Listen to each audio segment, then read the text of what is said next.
다니엘 3장 24절에서 27절 교독하겠습니다. 다니엘 3장 24절에서 27절 교독합니다.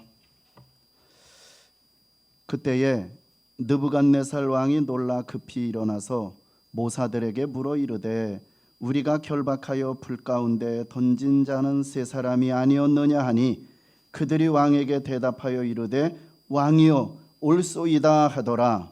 왕이 또 말하여 이르되 내가 보니 결박되지 아니한 네 사람이 불 가운데로 다니는데 상하지도 아니하였고 그 넷째의 모양은 신들의 아들과 같도다 하고 느부갓네살이 맹렬히 타는 풀무불 아기 가까이 가서 불러 이르되 지극히 높으신 하나님의 종 사드락 메삭 아벳느고야 나와서 이리로 오라 하매 사드락과 메삭과 아벳느고가 불 가운데서 나온지라.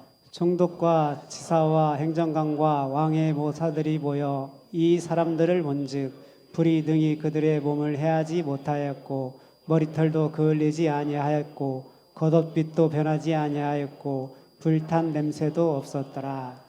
아멘. 사람에게는 누구나 다 이 매힘병이 있습니다. 사람은 다 자유를 원하지만 사실은 어딘가에 매여 있을 때 오히려 마음이 안정됩니다. 소속이 없으면 외롭습니다. 붙을 것이 없으면 흔들립니다. 그래서 소속감이 안정감을 줍니다. 그런데 매여 있을 만한 것에 매이면은 안정이고 복이지만 매여 있지 말아야 할 것에 매이면은 그것이 구속이고 파멸입니다. 우리의 삶이 불안에 매여 있으면은 하루의 마음이 무너집니다. 돈에 매이면은 영혼이 목말라집니다. 상처에 매여 있으면은 사람과의 관계가 끊어집니다.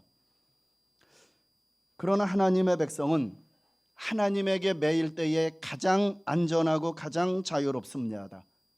오늘 본문은 그 바벨론이라는 그 어마어마한 제국, 지금의 이라크로 보면 됩니다. 그 바벨론의 제국의 그 한복판에서 그것도 사느냐 죽느냐 생명의 위기 속에서 하나님께 매여 사는 사람이 어떤 사람인지를 우리에게 보여주고 있습니다. 자, 본문 배경을 먼저 간략하게 소개합니다. 바벨론이라는 이 대제국이 유다를 공격을 합니다. 그래서 유다 지역의 그 유능한 사람들을 포로로 끌고 갑니다. 그 중에 사드락, 메삭, 아벳느고라는 이 세 사람도 속해 있습니다. 그런데 이 바벨론 왕은 누구든지 유능하거나 귀족 출신이면은 포로라도 관리로 세웁니다. 그렇게 해서 다니엘이 먼저 바벨론 제국의 총리가 됩니다. 그리고 바벨론의 추천으로 그의 세 친구도 바벨론의 도를 다스리는 관리가 됩니다. 자, 겉으로 보면은 성공입니다. 겉으로 보면은 굉장히 성공입니다. 그러나 그 성공의 자리에는 항상 시기가 있고 질투가 있고 모함이 따릅니다. 오늘날도 그러잖아요. 사람이 성공하면 그 뒤에는 반드시 이렇게 상대성이 있기 때문에 상대방의 약점을 찾아냅니다. 모함을 합니다. 시기합니다. 질투합니다. 참 살얼음판이죠. 성공 뒷면에는 항상 그런 것들이 있다는 거죠. 더군다나 이 세 사람은 이방 땅에서 포로로 끌려온 신분 아닙니까? 그런데 높은 자리에 올라가니까 당연히 미움을 받는 것입니다. 결국 위기가 옵니다. 어떤 위기입니까? 그 바벨론 왕 느부갓네살이 저 두라 평지에 근신상을 세우라고 명령을 합니다. 그리고 악기 소리가 나면은 지의 고하로 막론하고 누구든지 다 저 금신상에게 절하라고 말합니다. 절하지 않는 사람은 풀무불 속에 던져 죽인다는 내용입니다. 그날 모든 사람들이 거기에 절을 합니다. 그런데 세 사람은 절하지 않습니다. 왜요? 그 사람들은 하나님께 매여 있는 사람들이었기 때문입니다. 하나님께 매인 사람은 어떤 압박 앞에도 무릎을 꿇을 대상을 바꾸지 않습니다. 왕이 회유합니다. 지금이라도 저라면 살려주겠다. 그때 세 청년은 이렇게 말합니다. 우리는 절할 수 없습니다. 하나님이 우리를 저 풀무불 속에서도 건져낼 것입니다. 그렇게 건져내지 아니하실지라도 우리는 결코 우상에게 절하지 않겠습니다. 이것이 하나님께 매인 사람의 정체성입니다. 상황이 가지고 있는 믿음을 바꾸게 하지 않고 위협이 예배의 대상을 바꾸게 하지 않는다는 것입니다. 이렇게 세 사람은 결박된 채 풀무불 속에 던져졌습니다.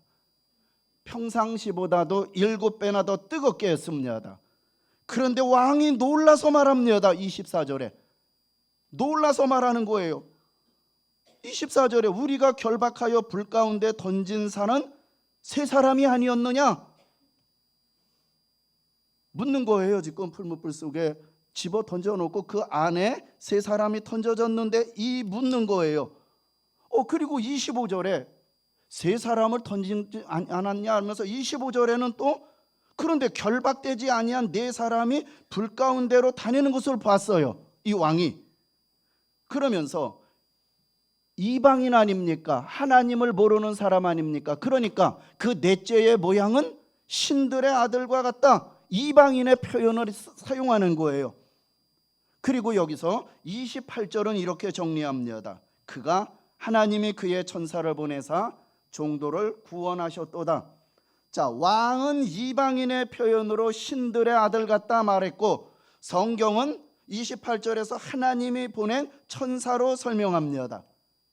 중요한 것은 하나님이 불 가운데로 들어오셨다는 사실입니다. 자, 세 사람은 불 속에 들어가기까지는 혼자처럼 보였습니다. 왕 앞에 섰을 때 세 사람이었습니다. 모두 절할 때도 세 분이었습니다. 풀무불 앞에서도 세 분이었습니다. 그런데 불 가운데 들어가자 왕이 봅니다. 넷째가 있네? 세상은 우리를 불 밖에서만 평가합니다. 너 혼자 이길 수 있는가 한번 봐라. 너 그것으로 사는가 한번 봐라. 너 그것으로 계속 네 사업을 할 수 있는지 봐라. 혼자 잘 버티네? 하지만 하나님은 불 가운데서 우리 인생을 다시 정의하십니다. 어떻게요? 우리가 혼자가 아니라는 것을 가장 뜨거운 자리에서 증명합니다. 여기서 믿음의 핵심이 나옵니다. 여러분, 믿음은 불이 생기면은 문제가 생기면은 하나님이 멀어진다가 아니라 오히려 문제가 생기고 불이 생기면은 하나님이 더 가까이 오신다는 확신, 이것이 믿음이라는 거죠. 성경은 이미 이사야 43장 2절에서 이미 이렇게 약속을 했습니다. 하나님은 불이 없게 해주겠다고만 약속하신 분이 아니라 불이 있어도 내가 너와 함께 하겠다라는 약속하신 분이 하나님입니다. 그래서 그 하나님은 내자로 임마누엘이라고 부르는 것입니다. 이미 우리 안에 들어와 거하십니다. 그러므로 우리가 기도할 때 이런 기도를 많이 합니다. 하나님, 이 불을 없애 주시옵소서. 이 문제를 해결해 주시옵소서. 그런데 하나님은 어떤 때 이렇게 대답하십니다. 내가 이 불을 없애기 전에 내가 너에게 들어간다. 내가 너를 밖에서만 건져주는 하나님이 아니라 너와 함께 불 가운데를 걷는 하나님임을 내게 알게 하겠다는 이러한 대답. 여기서 복음이 더 깊어집니다. 사람들은 고난이 오고 문제가 생기면은 하나님이 떠났다라고 착각을 합니다. 그러나 십자가는 말합니다. 하나님은 인간이 사는 이 어찌할 수 없는 혼돈과 죄와 문제, 죽음의 문제, 이 고통의 현장에서 멀리서 구경하신 분이 아니라 우리의 고통과 암흑과 그리고 정말로 죽을 수밖에 없는 그 우리의 인간의 불 가운데로 직접 들어오신 하나님, 예수 그리스도는 인간의 뜨거운 현실 한복판으로 오셨고 마침내 십자가라는 고통의 죽음의 불 속으로 들어가셨습니다.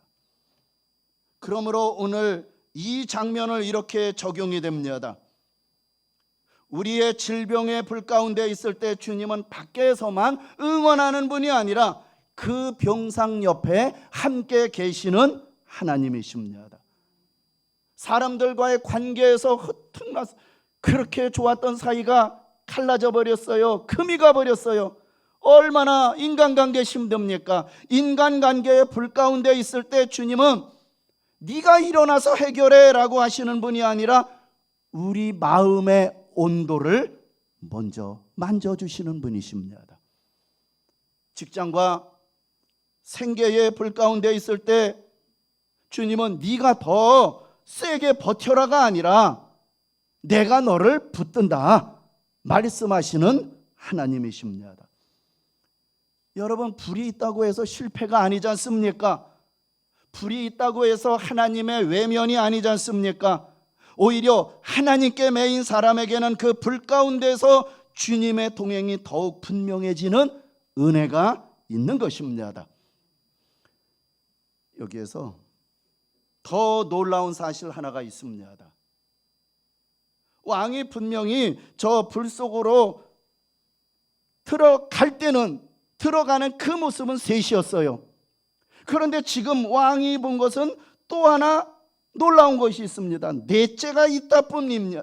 그뿐만 아니라 들어갈 때는 이 세 사람에게 결박을 했어요. 24절에 결박을 해서 그 불 속으로 집어던져 놓는데 넷째가 있다 뿐만 아니라 결박되지 아니한 네 사람이 불 가운데로 다닌다는 거예요.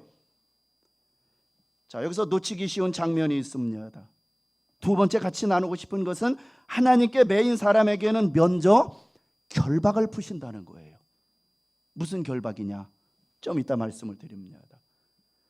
불 속으로 들어가기 전까지는 결박이에요. 결박을 했어요, 세 사람.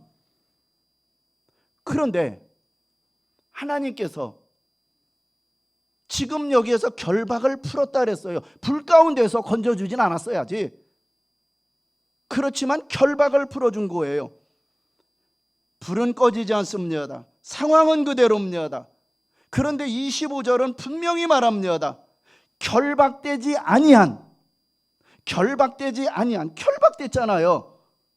그런데 상황이 결박되지 아니한 네 사람이 불 가운데로 다니는데 여러분, 이것이 은혜의 순서라는 거예요. 보통 우리는 이렇게 기도하잖아요. 하나님, 불을 꺼주십시오. 문제를 해결해 주십시오. 그런데 하나님은 종종 이렇게 역사합니다. 불을 먼저 없애기보다는 너를 묶고 있는 것을 먼저 끊겠다는 거예요. 왜냐? 우리의 진짜 고통은 불 자체가 아니라 그 불보다도 더 강하게 우리를 붙잡는 결박일 때가 많다는 거예요. 암이 문제가 아니라는 거예요. 암일지도 모릅니다. 뭐가 찾아옵니까? 불안이라는 거죠. 불안은 내일 무너질 것 같다는 줄로 마음을 묶어버립니다. 두려움은 이 일로 끝났다는 말로 우리의 영혼을 묶어버립니다. 상처는 다시는 믿지 말아라는 명령으로 그 사람과의 관계를 끊어버립니다. 관계를 묶어버립니다. 미움은 내가 끝까지 붙들고 있어야 돼라는 집착으로 나를 묶습니다. 그래서 하나님은 불 가운데서 먼저 하시는 일이 있다는 거예요. 불을 끄는 일이 아니라 묶인 것을 푸는 것입니다. 상황은 여전히 문제 속이에요. 상황은 여전히 뜨거운데 사람이 바뀌는 거예요. 환경은 그대로인데 마음이 무너지지 않는 것입니다. 그래서 어떤 사람에게는 상황이 바뀌지 않아도 먼저 마음이 달라집니다. 중병이 있다고 보십시다. 병이 있어도 무너지지 않는 평안이 생깁니다. 아직 형편이 어렵지만 포기하지 않는 소망이 생깁니다. 이것이 은혜라는 거예요. 하나님이 주시는 자유라는 것입니다. 여기에 아주 중요한 메시지가 있습니다.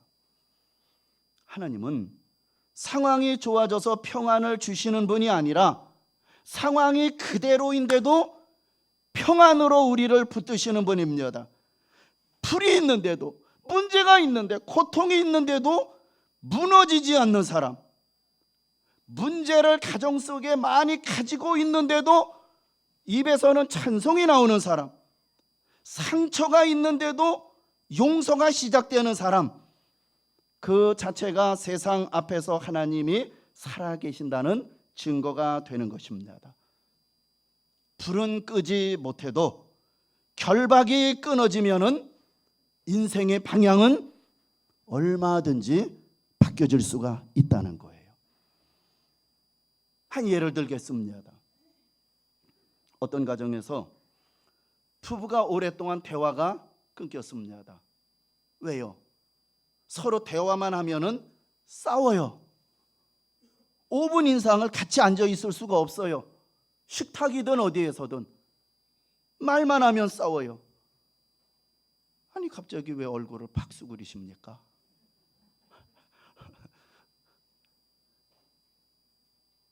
대화가 진행이 안 돼요. 남편은 내가 옳다에 매여 있고 아내는 내가 얼마나 힘든데 이거에 매였습니다. 서로를 사랑하지 않는 것이 아니라 각자의 결박이 너무 강했던 것입니다. 그런데 어느 날 예배 중에 눈물이 터졌습니다. 주님, 제가 사람에게 묶여 살았습니다. 주님, 내가 자존심에 묶여 살았습니다. 여기서 중요한 변화가 일어납니다. 문제가 먼저 해결된 것이 아니라 마음의 줄이 먼저 끊어지기 시작한 것입니다. 집에 돌아가서도 모든 게 갑자기 좋아지지 않았습니다. 그런데 이상하게 한 문장이 달라졌습니다. 전에는 당신 때문에 시작하던 말이 내가 미안해 라고 바뀌었습니다. 전에는 당신이 알아서 해 라는 태도가 우리 같이 기도하게, 이것이 결박이 풀린 증거라는 거예요. 문제는 남아있지만 묶임이 풀리면서 가정이 다시 살았습니다. 하나님은 오늘도 이렇게 하십니다. 불과 같은 문제를 없애기 전에 먼저 우리의 결박을 푸시는 하나님. 오늘 본문 속에서 저는 그거를 보면서 왜 결박이 그대로 있는데, 결박을 했는데 풀 속인데도 결박이 풀어졌어요. 이것을 본 겁니다. 이거를 가지고 내 삶 속에 적용을 해본 거예요.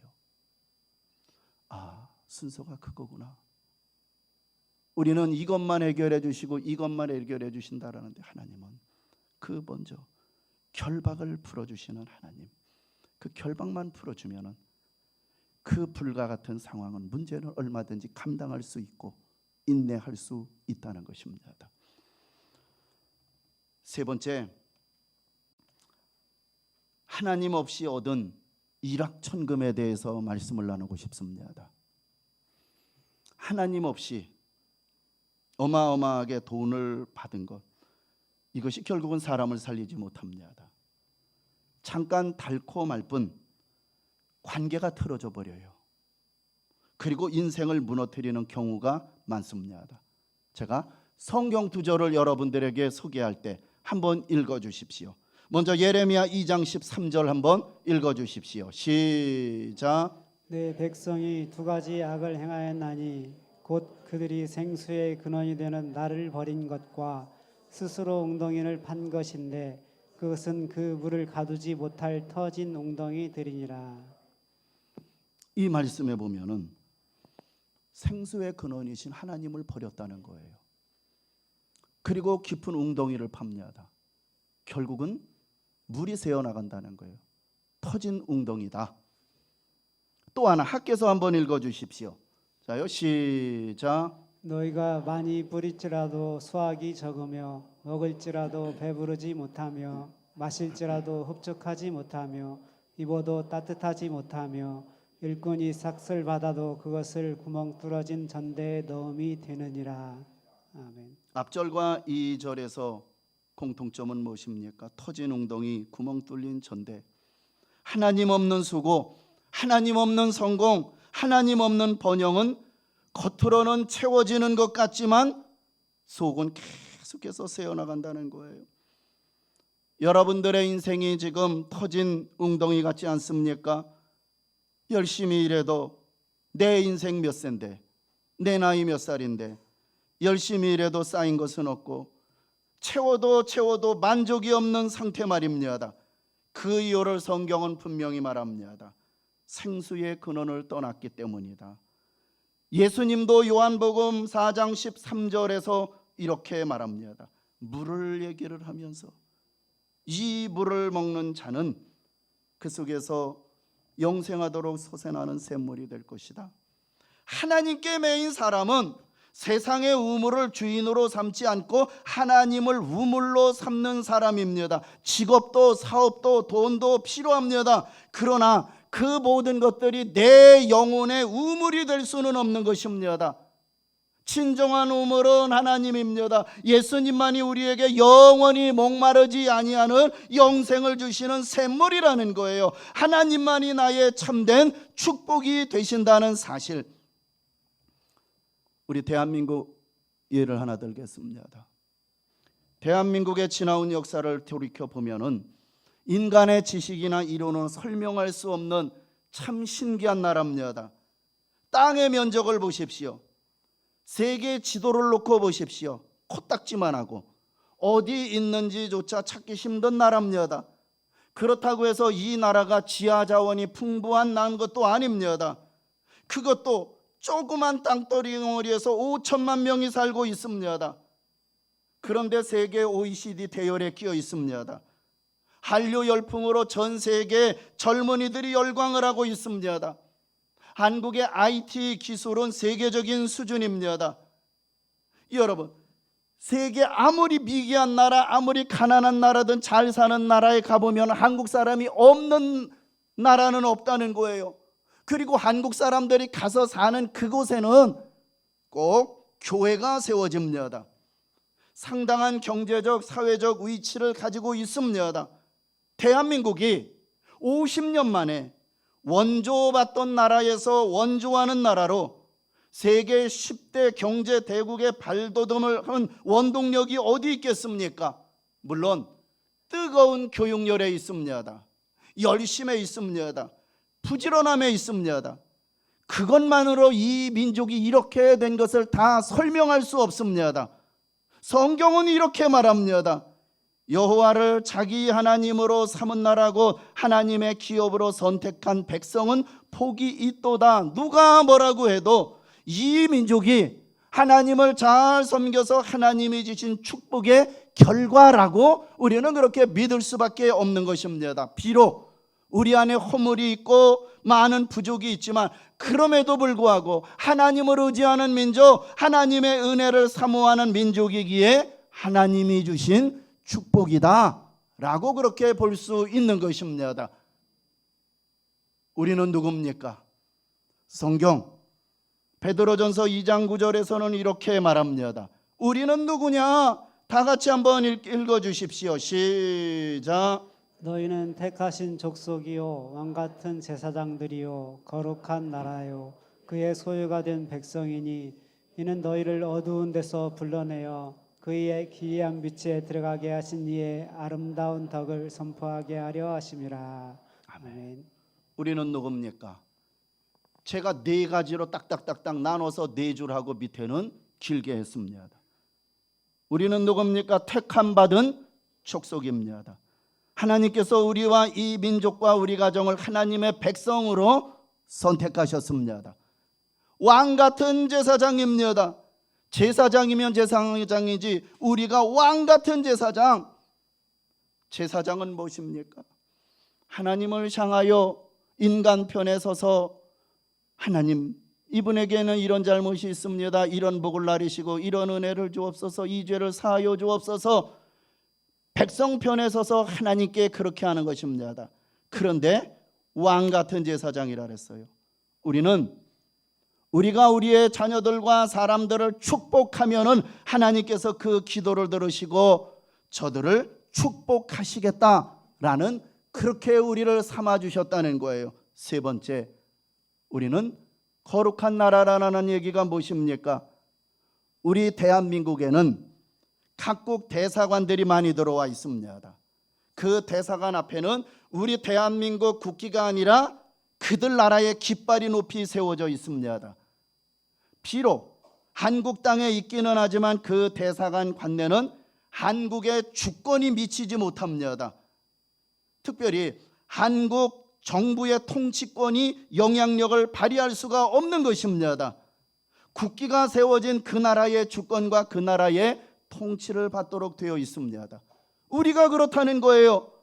비록 우리가 이 땅에 살고 있지만 우리는 여전히 하나님의 통치를 받는 거룩한 사람들이라는 거예요.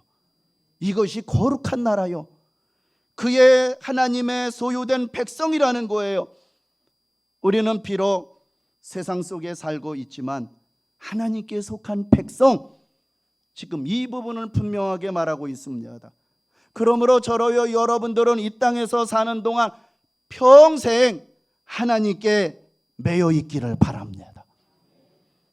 마지막, 그러면은 오늘 본문에서 하나님께 매인 사람에게 주시는 보상이 있더라고요.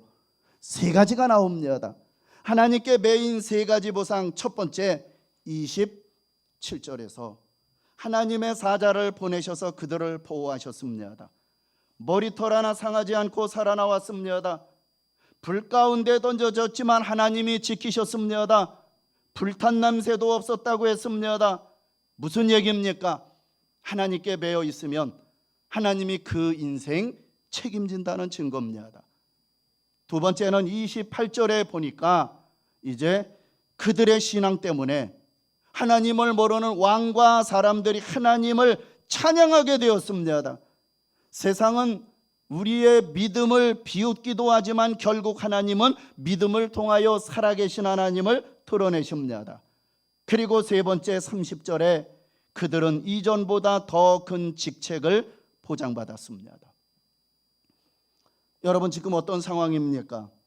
하나님만 섬기고 우상을 거부하는 것은 망하는 것 같았지만 결국은 흥하는 길이었고, 하나님을 섬기기 위해서 왕의 명령을 거역하는 것은 죽는 길이었지만 사는 길이었고, 하나님께 매이는 것은 손해를 보는 것 같아도 결국은 하나님이 높이신다는 이 사실을 성경은 분명하게 우리에게 보여주고 있는 것입니다.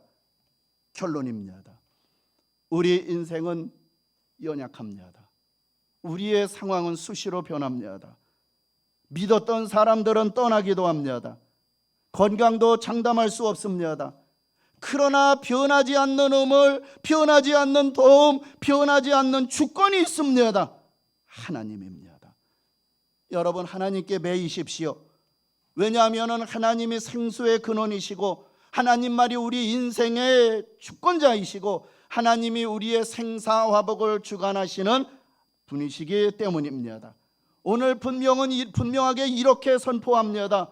하나님은 우리를 불 밖에서만 지키시는 하나님이 아니라 우리가 불 가운데 들어갈 때도 그 불 가운데 들어오셔서 우리와 함께 걸으시는 하나님, 가정과 일터와 직장의 문제 속에 들어오셔서 우리와 함께 걸으시는 하나님, 그리고 하나님께 매인 삶은 반드시 열매를 맺습니다. 하나님이 지키십니다. 하나님이 무사람들에게 증거가 되게 하십니다. 마침내 하나님이 높이십니다. 사랑하고 존경하는 우리 연정 가족 여러분, 오늘 말씀을 통하여서 우리도 이렇게 결단하십시다. 하나님 외에 어떤 우상 앞에 무릎을 꿇지 않겠습니다라는 결단, 또한 불 가운데서도 하나님이 함께 하심을 믿는 믿음으로 살겠다는 결단, 또한 하나님을 내 우물로 삼고 평생 하나님께만 매여 살겠다는 이 결단, 여러분, 하나님께 매여 이 한 해 승리하십시오. 하나님께 매여서 형통하십시오. 하나님께 매여서 하나님께 영광 돌리시기를 주의 이름으로 축원합니다.